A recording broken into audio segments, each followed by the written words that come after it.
नमस्कार दोस्तों, कैसे हैं आप सब। स्वागत है आपके अपने चैनल में। आज की इस वीडियो में हम बात करने वाले हैं उस योजना की जिसकी चर्चा आजकल काफ़ी तेज़ी से हो रही है, मनरेगा। क्या मनरेगा बंद होने वाला है? दोस्तों, पिछले कुछ दिनों से ये चर्चा बहुत तेज़ है, लेकिन सच ये है कि सरकार मनरेगा को बंद नहीं बल्कि उसे एक नए रूप में ला रही है। वीबीजी राम बिल 2025 भारत के गांव, जहां आज भी करोड़ों लोग रोज़ की मजदूरी पर जीते हैं, कभी खेत में काम, कभी सड़क खुदाई और कभी कुछ भी नहीं, ऐसे ही हालात में एक कानून आया था जिसने कहा था काम मिलेगा, वो भी सरकार की गारंटी के साथ। उस कानून का नाम था मनरेगा।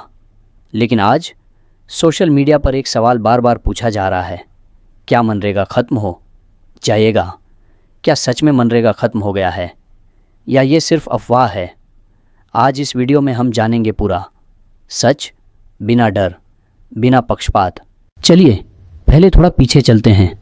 साल 2005 में जब मनरेगा शुरू हुआ था तो इसका एक ही मकसद था, गांव के गरीब को भूखा नहीं सोने देना। सरकार ने तब वादा किया था कि साल में 100 दिन का काम हम देंगे ही देंगे, ये आपका काम का अधिकार है। इससे फ़ायदा ये हुआ कि गांव के लोग जो शहर की तरफ भागते थे वो थोड़ा कम हुआ। और सबसे बड़ी बात जानते हैं क्या है? इस योजना ने हमारी माताओं बहनों को आत्मनिर्भर बनाया। आज हर 10 मजदूरों में से लगभग 6 महिलाएं हैं। ये मनरेगा की सबसे बड़ी कामयाबी थी।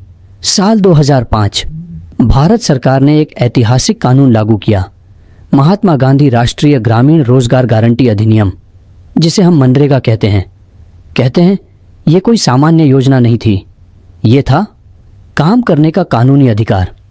मनरेगा ने वादा किया था काम करने का कानूनी अधिकार। मनरेगा ने क्या वादा किया था? हर ग्रामीण परिवार को साल में 100 दिन का काम गांव के पास, न्यूनतम मजदूरी, और अगर 15 दिन में काम नहीं मिला तो बेरोजगारी भत्ता। इस कानून ने गरीब को मजदूरी दी, महिलाओं को आत्मनिर्भर बनाया और गांवों में तालाब, सड़क, खेत, जल संरक्षण जैसे काम खड़े किए। हर ग्रामीण परिवार को साल में कम से कम 100 दिन का काम गांव के पास मिलेगा, मजदूरी सीधे खाते में जाएगी, और अगर 15 दिन में काम नहीं मिला तो बेरोजगारी भत्ता मिलेगा। यानी सरकार खुद जिम्मेदार थी। मनरेगा से कई गरीब परिवारों को पहली बार स्थिर आमदनी मिली। महिलाओं ने काम किया, खुद का बैंक खाता खोला, गांवों में तालाब बने, सड़कें बनी, जल संरक्षण हुआ। लेकिन हर कहानी की दूसरी साइड भी होती है। इसकी भी दूसरी साइड थी, भ्रष्टाचार, फर्जी हाजिरी, देर से भुगतान और कई जगह काम सिर्फ कागज़ों में। अब मैं आपको कुछ ज़मीनी हकीकत बताता हूँ। मैं बिहार के गांव से आता हूँ, तो मैंने कुछ एक्सपीरियंस किया है इसमें। इसकी रियलिटी ये थी कि गांव में जब भी कोई मनरेगा का काम आता है तो उसमें नियम होता है कि कोई भी हैवी मशीनरी का इस्तेमाल नहीं करना है और लेबर से ही सारा काम करवाना है। लेकिन होता क्या है, जो कॉन्ट्रैक्टर होता है वो 40 से 50 जॉब कार्ड अपने पास रख लेता है और सारा काम ज़्यादातर रात में जेसीबी से या किसी अन्य मशीन से करवा देता है। अब आप ये सोचेंगे कि उसको जेसीबी से करवाने का पैसा नहीं मिलता, तो उसमें सभी कॉन्ट्रैक्टर का ब्लॉक लेवल पर सेटिंग कर लेता है और पेमेंट सभी जॉब कार्ड जो उसके पास पहले से था उसमें ले लेता है और सभी कार्डधारी को एक तय अमाउंट 500 से 700 दे दिया जाता है। बाकी रकम कॉन्ट्रैक्टर को मिल जाता है। अब आप सोचेंगे ये सब इतना आसानी से कैसे हो सकता है? तो आपको बता दूं, ये सब एकदम आसान सा रहता है, क्योंकि ब्लॉक लेवल पर जो कर्मचारी इसको सत्यापित करता है वो 33% हिस्सा लेता है।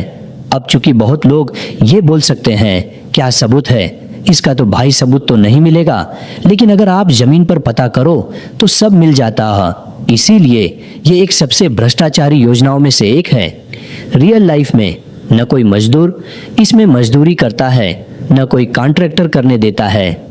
इसमें मिलने वाला पैसा भी बहुत कम रहता है। शायद इसी सब भ्रष्टाचार को देखते हुए इसमें बदलाव का जरूरत है। अब बात करते हैं आज की। सरकार एक नया बिल लाई है जिसका नाम है वीबीजी राम जी। इसका पूरा नाम है विकसित भारत गारंटी फॉर रोजगार एंड आजीविका मिशन ग्रामीण। नाम थोड़ा बड़ा है पर इसका काम समझ लीजिए।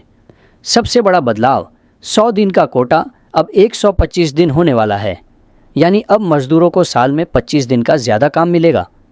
सुनने में तो बहुत अच्छा लग रहा है ना, लेकिन एक और बदलाव है। पहले मनरेगा में कुछ भी छोटा मोटा काम करा लेते थे, कहीं गड्ढा खोद दिया, कहीं मिट्टी डाल दी। नए बिल में सरकार कह रही है कि अब सिर्फ छोटे काम नहीं होंगे, अब बड़े प्रोजेक्ट्स बनेंगे, जैसे बड़े तालाब, पक्की सड़कें और ऐसे गोदाम जहां किसान अपनी फसल रख सकें। सरकार इसे नेशनल रूरल इंफ्रास्ट्रक्चर स्टैक कह रही है, जिसका मतलब है गांव का पक्का ढांचा तैयार करना। सरकार का तर्क साफ था। उनका कहना था मनरेगा सिर्फ मजदूरी तक सीमित रह गया है, अब ज़रूरत है रोजगार प्लस आजीविका विकास की।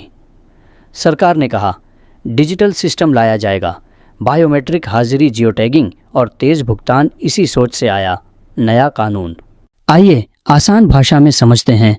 अब बात करते हैं कि इस नए कानून से हमें क्या लाभ होंगे। पहला फायदा सीधा सीधा है, ज़्यादा कमाई। जब 125 दिन काम मिलेगा तो मजदूरों की जेब में ज़्यादा पैसा आएगा। दूसरा फायदा, अब सिर्फ मिट्टी ढोना नहीं पड़ेगा। नए बिल में पशुपालन और खेती से जुड़े उद्योगों पर ध्यान दिया गया है। इससे मजदूरों को नया हुनर और कौशल सीखने को मिलेगा। तीसरा फायदा, गांव में टिकाऊ चीजें बनेंगी, यानी जो सड़क या बांध बनेगा वो पहली ही बारिश में नहीं बहेगा, वो पक्का होगा। चौथा फायदा, महिलाओं का सशक्तिकरण। पहले महिलाओं की भागीदारी 48% थी, जो अब बढ़कर 58% हो गई है। नया बिल इसे और मजबूत करेगा। अब 100 नहीं, 125 दिन का काम, मजदूरी का साप्ताहिक भुगतान, बायोमेट्रिक हाजिरी अनिवार्य, हर काम की जियो टैगिंग, काम के नए सेक्टर, जल संरक्षण, आजीविका, क्लाइमेट प्रोजेक्ट, खर्च की हिस्सेदारी, केंद्र 60%, राज्य 40%। कागज पर ये बदलाव काफी आधुनिक लगते हैं। सरकार का दावा है यह गरीब को सिर्फ मजदूर नहीं, आर्थिक रूप से मजबूत बनाएगा। लेकिन हर चमकती चीज सोना नहीं होती। आलोचक कई सवाल उठा रहे हैं। क्या राइट टू वर्क कमजोर हो जाएगा? क्या गरीब डिजिटल सिस्टम में फंस जाएगा? क्या राज्यों पर आर्थिक बोझ बढ़ेगा? क्या पंचायतों की भूमिका घटेगी? कुछ नेताओं और सामाजिक कार्यकर्ताओं का कहना है मनरेगा एक अधिकार था, नया कानून कहीं उसे योजना न बना दे। कानून चाहे पुराना हो या नया, असली सवाल है जमीन पर क्या होगा। अगर काम मिला, पैसा समय पर आया, गरीब की आवाज़ सुनी गई, तो यह बदलाव क्रांतिकारी होगा। लेकिन अगर नहीं, तो मनरेगा खत्म सिर्फ सवाल नहीं रहेगा, सच्चाई बन सकता है। मनरेगा ने गरीब को कम से कम एक भरोसा दिया था।